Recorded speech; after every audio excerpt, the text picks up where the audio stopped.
କଣ ମ ତାଧମ ତାକ କେଦିନ କଲେ ତୁ ଜାଣିବୁ ଆବେ ଗୁଣ୍ଟାକ ତାକୁରୁ ନାକୁରୁ ଗୁଣ୍ଟାକ ଦାଗଧା ନାକୁରୁ ଶାସ୍ତ କାଚଡ ବହୁତ କଚଡ ହାସ୍ତ କଚଡ ବହୁତ କଚଡ ହେଜ ନାକଡ ସେଜ ନାକଡ ଏମିତି ବଜାମ ଆଉ ତାକୁ ଗୁନୁ ତାକ ଗିନୁ ତାକ ଗୋଟେ ଧନ୍ଦା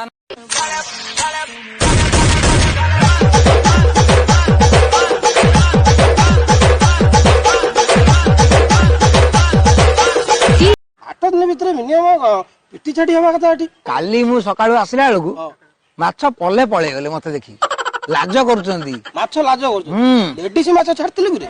କହିହବନି କିଛି ତାଙ୍କ ଭିତରେ ପୁରୁଷ ଲେଡିଜ କିଛି ଜାଣିପାରିଲିନି ଏଇନା ଦେଖିଲେ ଜାଣିପାରିବେ। ଆଚ୍ଛା ଗୋଟେ କାମ କରିବା କି କହୁନ ସବୁ କଞ୍ଚା ମାଛ ଚାଷ କରୁଛନ୍ତି ହଁ ଆମେ ଚାଲୁ ଭଜା ମାଛ ଚାଷ କରିବା। ଭଜା ମାଛ ଚାଷ କରିହବ ତାର ଗୋଟେ ଡାଇରେକ୍ଟ ଲୋକ ଧରିବେ ଖାଇବେ।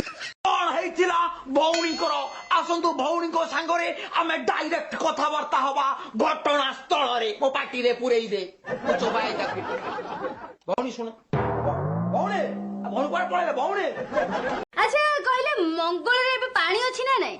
ମଙ୍ଗଳରେ ପାଣି ମଙ୍ଗଳ ଗ୍ରହରେ ପାଣି ଅଛି ନା ନାଇଁ? ମତେ ଲାଗୁଛି ତମେ ବୋଧେ ପିକନିକ ଆଇଛ ଗୋଟେ ପିଲାଳେ ଆମେ ତମର ଯାଇନି ମଙ୍ଗଳରେ ପାଣି ଅଛି କି ନାଇଁ ମୋ ଘରେ ଟିଓଲ ଖରାପ ହେଇଯାଇଛି ପାଣି ବାହାରୁନି ମୋ ମାଇପ ମତେ ଶୋଧୁଛି ମଙ୍ଗଳରେ